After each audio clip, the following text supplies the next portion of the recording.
Just over 6 years ago now, I finished the Mass Effect Trilogy, just like many others out there, and it was phenomenal. And in between, we were hyped and excited for Mass Effect Andromeda. Now, although it was okay at best, it had nothing on the original trilogy, so after 6 years, I finally thought it was time to go back and experience the original trilogy all over again. This is considered one of the best trilogies out there for its lore, the decision making, the stipulations and the impacts of your decisions that are made throughout the game, the graphical presentation. A lot of people say Mass Effect 2 is the best of the trilogy, but regardless, every game's mechanics, features got better throughout. Admittedly, it did have a rather controversial ending to the trilogy, but BioWare listened to fans and tried to patch it as best as they could. Now, just over 6 years ago, I actually created the top 10 Mass Effect Trilogy moments.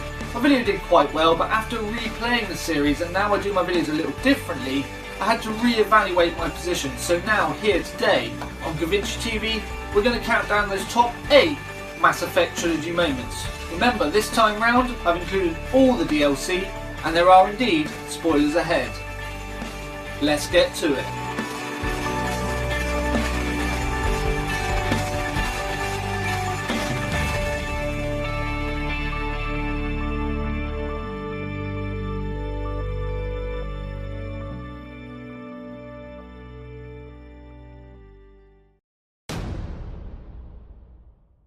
Our 8th entry is the Vermeil Decision.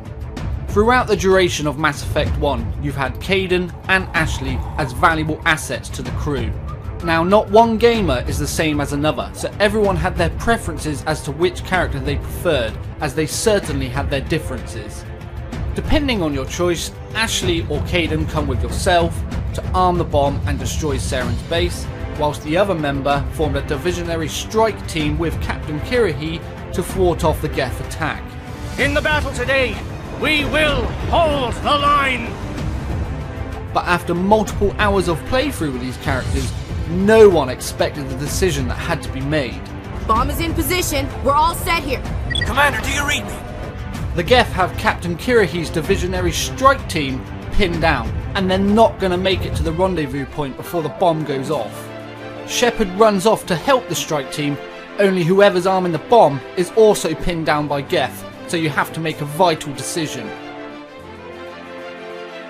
You would save one and sacrifice the other.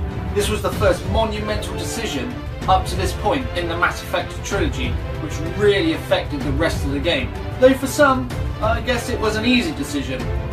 As in, Ashley was kind of like alien racist and Kaidan was a bit of a crybaby. No matter who you chose to save, Saren appears, so whilst you're having a battle with Saren, the other stays to make sure the bomb goes off, making sure you can escape, and in so, losing their life. Overall, the Vermeil Decision earns the 8th position because it was a situation which you couldn't escape out of. No matter what you did, someone had to die and you had to make that decision. For some, it was a heartfelt and tough choice to make as to who would follow you through for the rest of the game, and give you a taster of some of the many choices you have to make throughout the trilogy. So overall, earns on number 8 spot. Our 7th entry is Confronting the Shadow Broker. The Shadow Broker is a broker of information, more importantly, key information. He is never to be seen, heard, and always has the advantage. His recruits / employees do all the work for him, and he has his fingers in many holes. Liara is indeed looking for the Shadow Broker to save her friend Theron, who sacrificed himself to save her. And Cerberus just so happened to provide you with information as to the Shadow Broker's location. The journey to the Shadow Broker is a great one, where we chase down a corrupted Spectre, Vasir, which involves a sky chase, and seeing the exterior of the Shadow Broker's ship. But it's finally confronting the Shadow Broker where it gets exciting. As you move towards his desk, he's covered in shadow, giving off this real sense of mystery. And you do indeed find out he's a completely new species you haven't encountered yet, a Yarg. They threaten one another, but Liara goes ahead and takes it one step too far. I'm guessing you were taken from your world by a trophy hunter who wanted a slave. Or a pet. How am I doing? I mean, he's only a Yarg, you know, bigger than a Krogan, couldn't possibly do you any harm. But go on, Liara! This rather upsets the Shadow Broker, and we're in for one hell of a battle. And guns would only get you so far in this battle, as it was all about your fisticuffs and you'd be going in head on through cinematic set pieces. Until you and Liara would work together to finish him off once and for all. Overall, this is one of the better boss encounters in the Mass Effect series. There was such great story and build up towards the Shadow Broker. The actual fight itself was fantastic. Liara would then take this a step further and become the new Shadow Broker, which would lead on to the third game, so this overall earns our number 7 spot.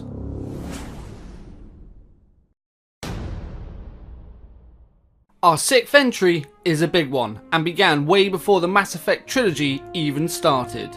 Way back when the Quarians created the Geth, they were designed to perform cheap labour and act as a military force. Though over time they wanted the Geth to be able to perform more complex tasks, so they allowed them to share data using an advanced neural network. With more time that went on and more Quarian tweaking, the Geth eventually become an artificial intelligence. Allowing the Geth to become sentient was a complete accident.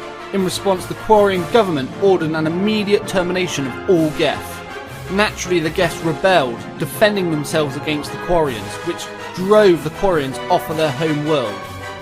From this point on, all Quarians would live as nomads. This brings us to the start of the Mass Effect Trilogy, where we're dealing with Saren and he has Geth as allies, so you naturally think all Geth are enemies, that is until we meet Legion.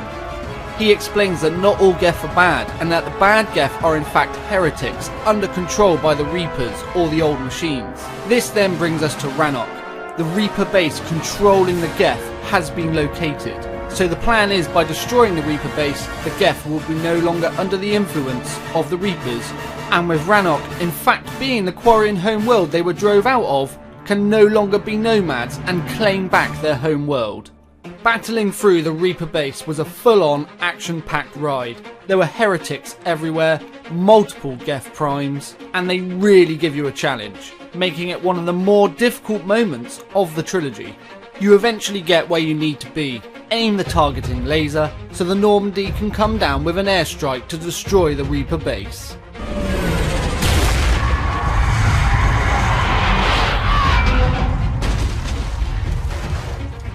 This next bit was a complete surprise and it was awesome. A blimmin' Reaper appears! Reaper! We have located transportation. Luckily, Legion finds transport in the nick of time, so you run over as fast as you can and engage in one of the most awesome set pieces of Mass Effect 3. We may have put the Reaper down, but he's coming back, and Shepard's had enough. She goes in all out, gets the Quarian migrant fleet to help her take it out. This leads to a one-on-one confrontation with the Reaper, which is absolute bonkers. The size of that thing compared to you is unreal. With enough successful hits, the migrant fleet come in hard and destroy the Reaper once and for all. With the Reaper base destroyed, the heretics are no longer under the influence of the Reapers, becoming normal Geth, and you're left with a monumental decision regarding the Quarian and Geth conflict. Shepard Commander, the Geth only acted in defense after the creators attacked. Do we deserve death? With the Geth now free of the Reaper's control, the original conflict between the Quarians and the Geth still stands. Though Legion wishes to upload the Reaper code to the Geth so it would advance them to the point where they are a true intelligence, and the Quarians are in a position where they can attempt to destroy the Geth outright, though it could backfire and end terribly for their entire race. There are multiple decisions to be made here, and to be blunt, some of them are just bad, but if your Paragon or Renegade status is high enough, it can end peacefully. The Quarian fleet stands down and doesn't attack the Geth, while Legion uploads the code, making the Geth true intelligence, and sacrifices his own life to do so. Before Legion passes, it's a real heartfelt moment. Tali acknowledges that he's not just a robot, he does have a soul and is her friend. I know, Tali. But thank you. Heal us alive. This is truly a rewarding moment and path that you choose, as it leads to the Quarians and the Geth finally cooperating, living side by side one another on Rannoch. Overall, the battle on Rannoch had such massive implications. It was an awesome challenge, had an epic confrontation with a Reaper, and a monumental decision to make at the end, which was completely up to you and how you handled it. So what Rannoch was in all and everything that led up to this point easily earns itself a spot on this chart in the number 6 spot.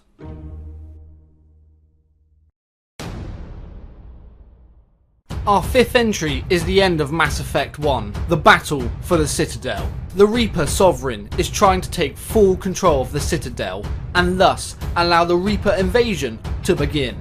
It can't be done alone, so he has indoctrinated former Spectre, Saren, to do his dirty work for him and transfer over power. After chasing Saren through Ilos, through the conduit, the final race against time begins. Sovereign has already forced his way in, so after battling waves and waves of Geth, enemy defences, and one of the most difficult sections of the game, you eventually catch up to Saren. A heated debate then takes place between them, but Shepard can still sense the good in Saren. He is indeed under the control of Sovereign and tries to get through to him that what he is doing is wrong. You can fight this! I'm sorry. It is too late for me.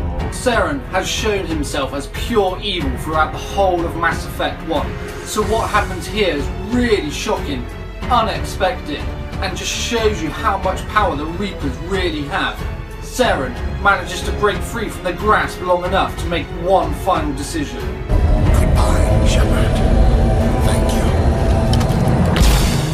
you. With Saren's demise, Shepard is able to open the Citadel arms. You have to make a decision whether to save the Council or many human lives, but regardless, the fleet comes in to concentrate their attack on Sovereign. Though one final encounter still remains, Shepard and crew go down to make sure Saren is truly dead. Only this time round, Sovereign brings him back from the grave, pure indoctrinated evil. This evil reincarnation of Saren is one hell of a challenge. He jumps all over the place, dodges all your attacks, is very quick. You best make sure you've powered up those biotic abilities, as they really help in this battle, and keep going at him until you bring him down. With Saren down, the fleet have been concentrating their fire on Sovereign, with the Normandy flying in to deliver one final epic blow. Overall, the final moments of Mass Effect 1, the Battle of the Citadel, was a really defining moment. To witness Sovereign up close and the pure destruction he could deliver, the real struggle of good versus evil happening within Saren, really showed you what power the Reapers possessed and was just an insight of what's to come. Overall, the Battle of the Citadel earns the number 5 spot.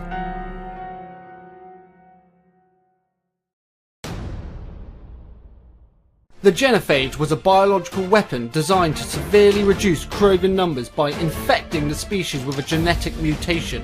It was created by the Salarians and deployed by the Turians against the Krogan during the Krogan rebellions. Over time, the Krogan were beginning to develop a resistance to the Genophage, allowing the rate of varial pregnancies to increase significantly. Mordin explains that he and his colleagues worked on a new Genophage variant in order to keep the Krogan population from rising. The Reapers are currently hitting the Turians on Palaven hard, and they need the help of the Krogans.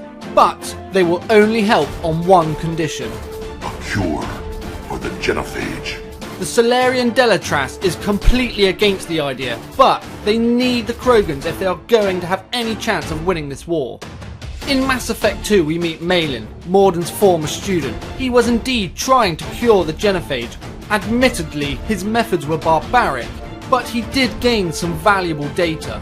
Also, some information comes to light that a female Krogan, Eve, is indeed immune to the Genophage. So with Malin's data, Eve's immunities and Mordin synthesizing a cure, it's time to cure the Genophage. This brings us to Tuchanka, the Krogan home world, and we need to head to the Shroud to disperse the cure.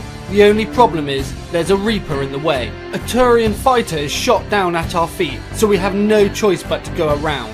From this point we now travel through the ancient Krogan city, which has been abandoned for a millennia. It's a tough area as we battle through waves and waves of indoctrinated enemies. And not only that, you learn that Kalros, the mother of all Threshamores, is hot on your tail. This eventually brings us head to head with the Reaper. Eve comes up with an idea about using the Moorhammers to summon Kalros the Threshamore to attack and distract the Reaper so we can go ahead and enter the Shroud Tower, whilst Morden goes ahead to finalise the cure. And Rex keeps any unwanted guests at bay. Turian fighters aid here by distracting the Reaper, but getting to those Moorhammers is no easy task. You're literally overwhelmed by many brutes. You have to watch out for the Reaper as it's trying to crush down on you, whilst at the same time activate the hammers, making this a really intense moment. Once you finally activate the hammers, the payoff is certainly worth it. Kalros hears you calling, and this is her planet, making for one epic confrontation.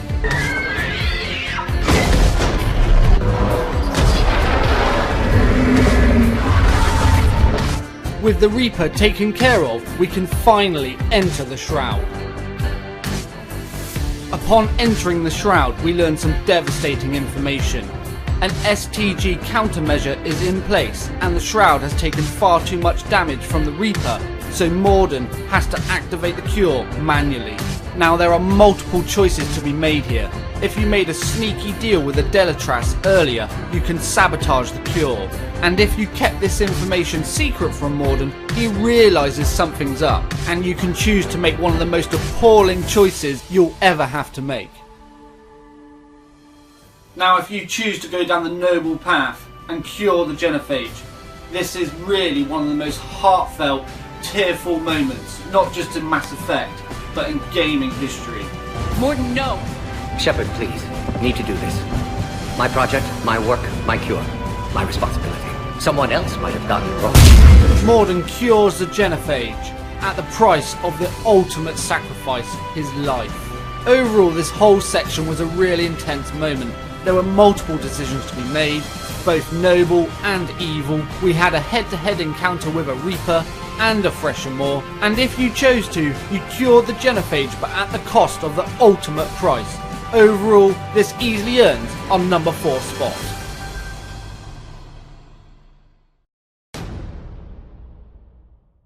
After falling through the sushi restaurant, I did. Fell right through the fish tank. Gambling at the casino, I look ridiculous. and taking out your identity theft, it's time to unwind and have a party. Happy to be here, Shepard. This party from the Citadel DLC from Mass Effect 3 was just a fantastic change of pacing. It was comical, really laid back, and you got to see characters in a completely different light. And Grunt's also in charge of the door. Grunt, keep up the good work. Will do. I told you already. No! Characters would literally just chill out and relax. They would gather in groups and engage in some real fun banter. We can always get another Normandy. Call up Cerberus and ask them to please build us the SR3. For most players who started right at the beginning of the trilogy, you've been with these characters for 100+ hours, and this party presented an opportunity to see them in some really funny scenarios. I still really hate you, but you have fantastic tits. Alright, I can live with that. Naturally, as the party goes on, alcohol really starts to take effect, and the crew start doing entirely different things, really mixing it up. We should record this and broadcast it for the Reapers. They'll either run away, melt down, or fall in love. Thank you for all your loyalty and support. The competitive nature between the crew would start to build. Challenges and dares were given, romances would blossom, and some would even take a turn for the worst. Grunt, you okay? What? Yeah. I got 5 credits. Excellent. Go back to sleep. This would end with a group photo, with all the crew coming together for a defining moment for everyone to remember. Everyone say Normandy. Normandy! Overall, the party from the Citadel DLC was a fantastic bit of fan service which was very much welcome. It was a complete different pace from the rest of the game, and you were able to see the crew in a completely different atmosphere, and thus delivered a real comical and enjoyable experience from the Mass Effect Trilogy, overall earning the number 3 spot. Our second entry is the most adrenaline-pumping, action-filled segment of the whole trilogy. After hours and hours of gameplay, building your crew, sorting out discrepancies, gaining the trust and loyalty of your allies, upgrading your ship, hitting the Omega-4 relay, destroying a collector ship, how do you like that, you sons of bitches? And crash landing on the collector base, it's time for the suicide mission. You begin by choosing a tech specialist from your crew to go through the ventilation shaft to gain further access through the collector base, though this is time critical, and as you would expect, this isn't made easy. You have waves and waves of collectors trying to stop you at every turn. By this point you're completely overwhelmed by collectors, but if you make it through in time, your tech specialist delivers the goods and gets the door open for you while sealing the collectors behind. Nice work, Legion. I knew I could count on you. You're then hit with a surprise where you find your crew, which were taken earlier on in the game by the collectors. Providing you got here quick enough after such point, you can indeed break them free and save what remaining crew are left. The next step is to enter the main control room, though the only way through is infested with Seeker Swarms. You have to choose a powerful biotic to sustain a field to keep the Seeker Swarms off of you, a diversionary team, and someone to take the civilians back. This whole section is an action-packed ride. Collectors and husks attack you from all angles, so you have to seriously be on your guard. Luckily you make it just in time, and the biotic specialist has one final blow for the collectors. You run off quickly to save the diversionary team, but luckily, if your loyalty is high enough and you've chose your team correctly, they will survive. I'm ready for action, Commander. Joker confirms that the survivors have indeed made it back to the Normandy, though there's no time for a break. The collectors are trying to break in. The crew stay behind to keep the collectors at bay while we push on ahead and eventually reach the main control unit. And quickly learn why the collectors have been stealing human colonists. They are indeed building a human Reaper. Appears the collectors have processed tens of thousands of humans. Significantly more will be required to complete the Reaper. The Reaper is still in its lava state, nowhere near finished, so Shepard destroys the fluid supports to bring the Reaper down for good. You now go ahead to set up the bomb to destroy the collector base. Only the elusive man wishes to keep it, so you have to make a decision. Destroy the base outright, or set a timed pulse explosion which will wipe out all the enemies but keep the base intact and give it to the elusive man. After you make your decision, you're hit with one hell of a surprise. The Human Reaper is back. This unexpected surprise and the challenge the Human Reaper provides delivers one hell of a final boss battle. Even after defeating the Human Reaper, everything collapses, so even then it looks like you're not going to make it, but you just managed to pull through. And the bomb's still going to go off, so you have to pick yourself up and get the hell out of there whilst destroying the collectors for good. The suicide mission in Mass Effect 2 was literally awesome and easily earns the number 2 spot. For everything that built up to this point, what Mass Effect 2 meant for this mission, the music, the atmosphere, the intensity, what was on the line, even the surprise of the final boss, this overall easily earns a number 2 spot, and this is how you deliver a final mission.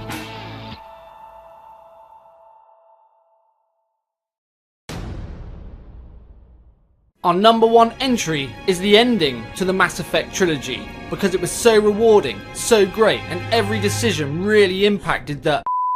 Don't worry, I'm just kidding, it's not the ending, but it is what happens moments before. But before we get there, we have to explain why it's such an important moment. Let's talk a little bit about Captain David Anderson. He is a war hero and the original captain of the Normandy. He is one of the Alliance's most decorated Special Forces operatives, and the first to graduate from the N7 Marine program, serving with honour in the first Cancel War. During Mass Effect 1, he goes ahead and explains how Saren messed up his possible Spectre position. But regardless, for all his accolades, he has earned his respect and is an idol to many. Throughout the Mass Effect trilogy, Captain Anderson believes in you, never ever questioning your decisions, and sticks by you to the very end. So this brings us to the near-ending moments of Mass Effect 3. Captain Anderson and Shepard may be beaten and bloodied, but they have made it inside the Citadel to try and stop the Reaper invasion. The elusive man is indoctrinated, but where he's been playing with Reaper control, he is able to bend Shepard and Captain Anderson to his will, and make Shepard pull the trigger on Captain Anderson, meaning his time is near. Shepard still fights and is able to get through to the elusive man long enough just so he's able to break free from the Reaper's grip, similar to Saren earlier, to make one final decision. With that, Shepard has just enough in her to dock the Crucible and hopefully defeat the Reapers. You did good, child. I'm proud of you. Thank you, sir. Anderson. In Anderson's final moments, where he acknowledges that he is proud of you, it has such deep meaning, and this is why it was so important to finally earn the captain's respect after everything you've been through together. The scene and setting was perfect, and it couldn't have been delivered any better, so this overall earns our top spot of the Mass Effect trilogy. So there we have it, our top moments from the Mass Effect trilogy. I hope you enjoyed, and please comment below. Let me know what you think. Me, personally, I think BioWare should go back to the Mass Effect universe. Ignore Andromeda, let's see that as a separate side project, and go back to the Milky Way galaxy. Possibly do a new trilogy, and this time, do it right. Other than that, if you enjoyed, please remember to follow me and subscribe, share. Follow me on Twitter, GavinchiTV. I'm sometimes on Twitch at GavinchiTV. And if you have time, watch some of my other videos. I've got a subscribe button down there. I think I've got another video up there, maybe another one up there, and pretty sure there's one down there. Thank you very much, and I'll see you next time.